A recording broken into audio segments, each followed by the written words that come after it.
Très heureuse de vous retrouver. Ici, je suis à Kikwit, ma ville natale. Et nous sommes dans un beau cadre. Et comme nous sommes journalistes, nous aimons toujours savoir à qui appartient là où on dort. Eh bien, on me dit que c'est à mort. Eh bien, voilà. Et je me dis, si tous les cadres, ou tous ceux qui ont l'argent, comme on dit, avaient des cadres comme ça chez eux, le Congo profond sera meilleur. Et là, voilà, c'est un très beau cadre. Quelqu'un qui a investi chez lui, dans son pays. Donc, quand vous venez à Kikwit, eh ben, voilà, il y a quand même un cadre. Et moi, je suis pour le Congo profond. Je voudrais que partout, dans toutes les villes de la République démocratique du Congo, qu'il y ait des cadres comme ça. Il ne faut pas que quand des délégations se déplacent, vous commencez à chercher à dormir chez les prêtres, vous commencez à chercher à dormir dans les hôpitaux, vous commencez à chercher à dormir chez les gens. L'argent que vous avez là, la bête en société, au lieu d'acheter des palissades qui d'ici 1, 2, 3 ans vont être par terre parce qu'on n'a pas de route, investissez chez vous, dans vos villages, dans vos villes, à l'intérieur du pays. Et un autre fait que je relevais, il n'y a pas de courant à Kikwit. Incroyable. On me dit que Kikwit fonctionne avec des groupes électrogènes. Impensable. Donc on se réveille, il n'y a pas de courant déjà. Et on aura le groupe électrogène que le soir. Donc presque toute la ville de Kikwit, il n'y a pas de courant électrique.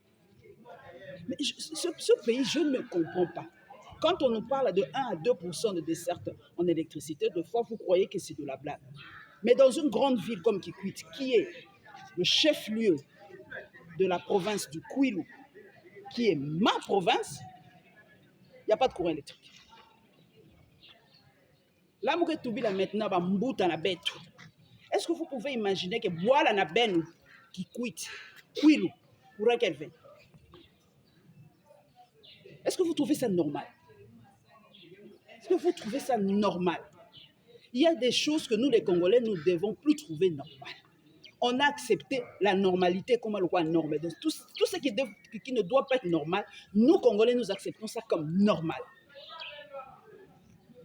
Ce n'est pas normal.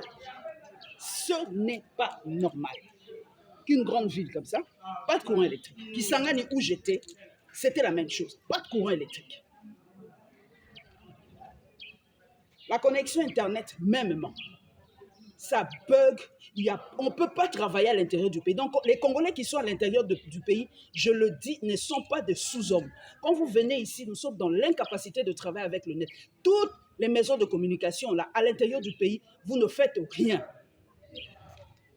Ici, il n'y a pas la 4G. La vitesse est bizarre. Mais vous, avec vos rames, là, vous nous puisez chaque jour le rame, là, mais vous n'arrangez rien. Ceux qui rament en Wazaki attaquent on aura compris. Moi, j'aurais payé le RAM si c'est pour mettre l'électricité.